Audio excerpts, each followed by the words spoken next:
And we are back at the Big Money Big Daddy Show. This is Dale Pieper. Mark Conley is back this week. He was scuba diving last week, having a good old time. He didn't get eaten by a shark, so it's always good. Well, I kept, when we went and did the dive, I kept saying, I want to go dive those C notes, because I'm a financial guy. But apparently they're called cenotes. So... That's pretty funny. Before we kind of get rolling into this part of the show, just want to make sure that everybody's got our contact information. You can feel free to give us a call at 713-826-0426, 713-826-0426. We'd be happy to take your calls and your questions during the show today. You can also email us at bmbd@wealthdesigngroup.net.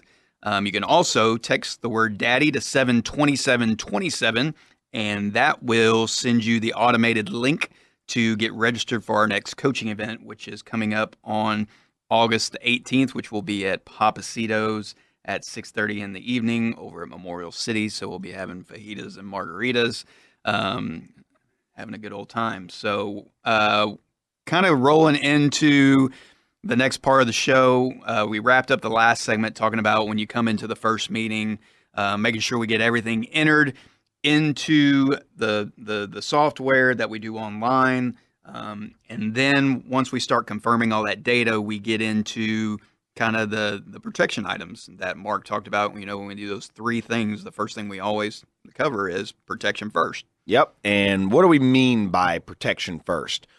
What we mean by protection first is, number one, do you have a will? Have you made sure that there's, in case something goes wrong and there is a death, that you have specific instructions, or not even a death? If you got in a bad car accident and you were incapacitated, who is going to be able to make decisions? Who is going to be able to take care of financial matters? So step one is we need to look and make sure that the will's done. Step two is we need to make sure that you've got medical insurance. Again, if something goes bad, that's priority one. Then we look at step three is we need to make sure that we've put some money aside that's in what we call as emergency reserves. But I don't even know if that name's a proper name, because this is also money that you want to, that it's not just available for emergencies, it's available for opportunities. So sometimes it's opportunity reserves, and that, you wouldn't do opportunities until you've built up an appropriate amount, generally speaking, 3 to 6 months of what your expenses are is what you want to have in emergency reserves. And just so you know, that would be, checking accounts, savings accounts, CDs, or if you have any whole life insurance or universal life insurance that has a minimum guarantee associated with them, then that would be part of the emergency reserves as well, the cash values of those. So that's what we would deem there. But a lot of times you want to go beyond 3 to 6 months, because the opportunities present themselves. You never know. There might be a real estate deal or a business venture or something that might come up. Now, that's not a huge conversation that we're having about, making sure you've got the appropriate protection in place, but it is something that we want everybody thinking about. Don't feel limited to just having money in those accounts for just 3 to 6 months.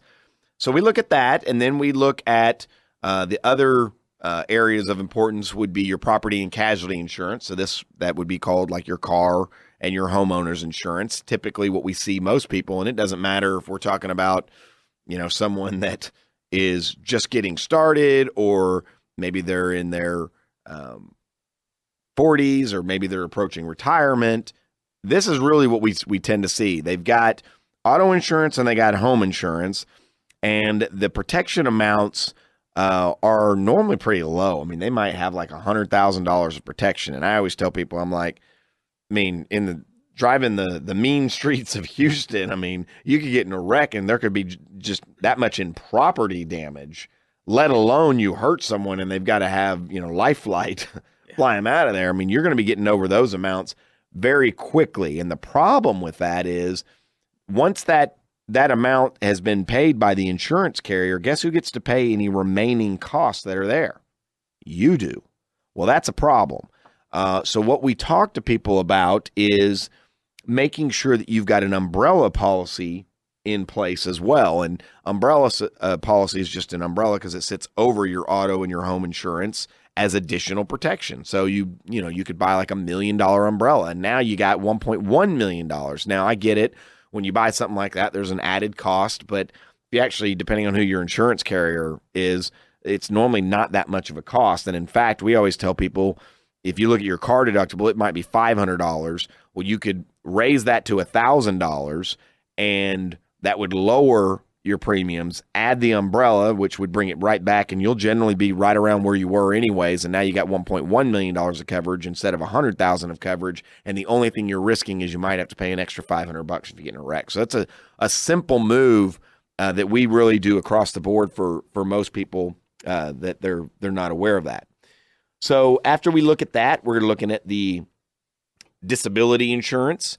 A lot of people don't think about this. I think our doctors and dentists think about it a lot. It's more prevalent in that professional, in those designations. But most people don't think about disability, and you should. I mean, are you more likely to die or to get sick or hurt? If you think about it, wow, I should have some disability insurance. Now, sometimes I know most people out there listening, you probably have some type of coverage through work. Not everybody, but some of you have some coverage through work. You might just assume that that's covering you, but have you actually looked at the policy? It's what we do. It might say that it covers you for 60% of your salary, which sounds good. And then you read the fine print and it says up to a maximum of, $3,000 a month. Well, you might go, I can live off of $3,000 a month. So that could be a problem. So again, that's just part of putting the plan together to look, see if there's enough protection there. And then you got to go out to, if there's not, then you may want to purchase a supplemental individual policy. And our job is to go out to all the different carriers, make sure you understand, who has the best deal for what you're looking to accomplish. You do the same thing if you're a business owner and you listen to the show. You can also insure those disability costs, for overhead expenses and stuff like that for your business. Also, if you do buy-sell agreements, a lot of times those are just kind of insured on the life side, which we'll talk about here in a minute. But make sure that if you got disabled, that you're protecting yourself as well from each other. Yeah. So if you, I want to add to that, because if you think about it, if you have a business, let's say that you did appropriately purchase disability insurance to take care of yourself and your family. You got sick or hurt, so you're not able to work. Well, what happens to your business? Who's paying the salaries of the employees? And I get it. Everybody's business is different. Sometimes for some business owners out there, you could step away from work for 3 months and it doesn't matter. Get it. But a lot of businesses out there, the business owner needs to be there for the business to continue to be profitable. And if it's going to take you a year or two before you can be back like you once were, you might also want to have some disability insurance on yourself to make sure that everybody still keeps getting paid and that the business stays up and running. And they call that business overhead insurance. That's a great point, because as you know, we do a lot of business exit planning and strategies, and that's a big part of the practice we do at Wealth Design Group, which of course most business owners that we're talking to, and we do their business planning, their 401ks, their executive planning, their buy-sell agreements that Dale just mentioned.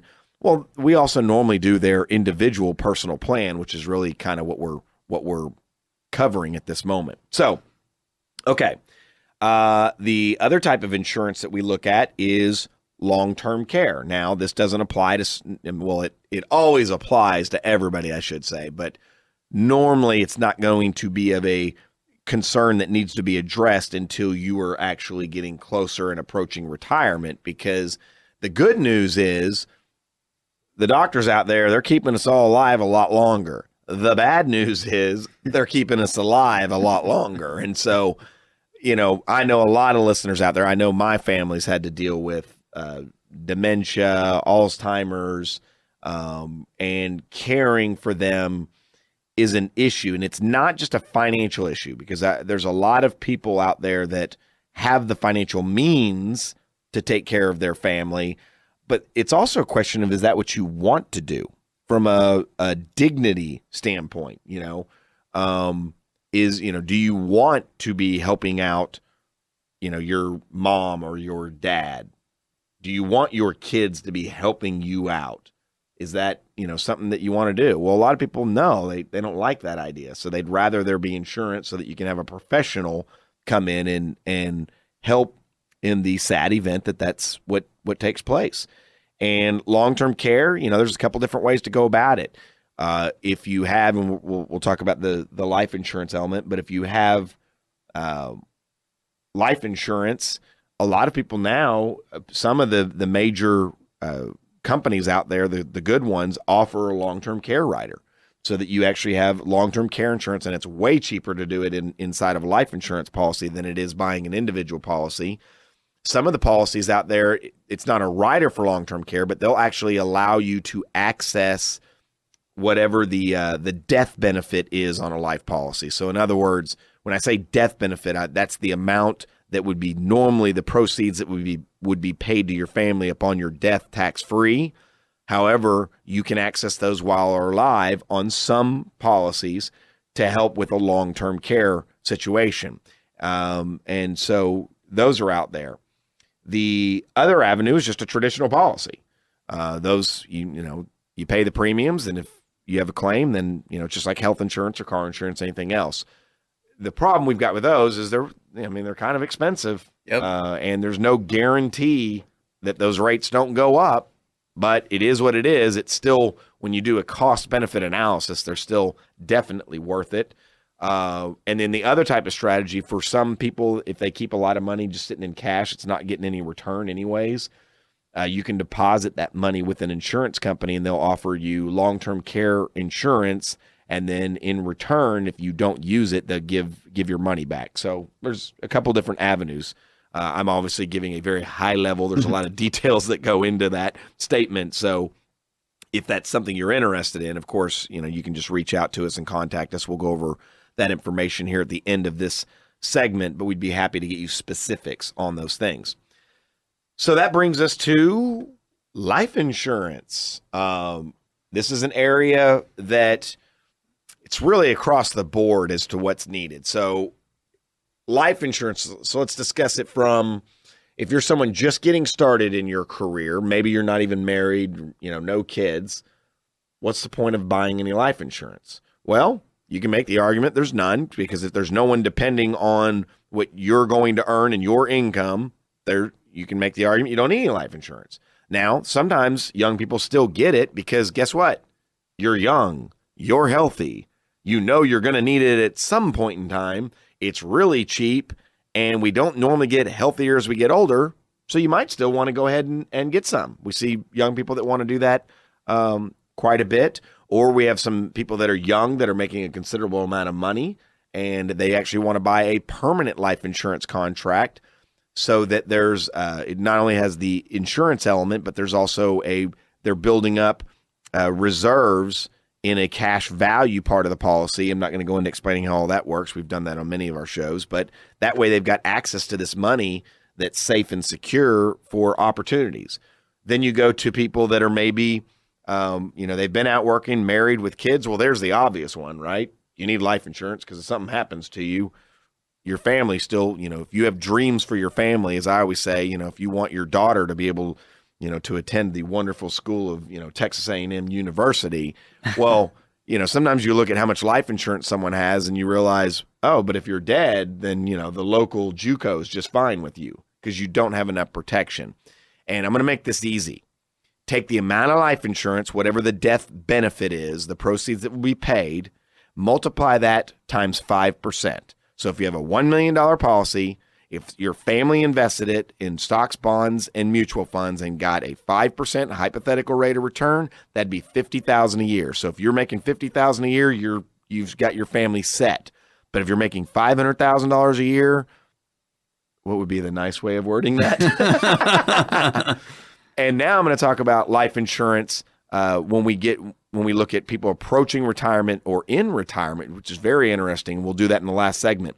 Listen, we've got a Live coaching event coming up on August 18th at 6:30 in the evening at Papacito's. If you're interested in attending, just text the keyword daddy to 72727. Text daddy to 72727 or just give us a call. We'll get you booked. 713-826-0426. 713-826-0426. You can get on our Facebook or you can email us at bmbd@wealthdesignggroup.net. Big money, big daddy.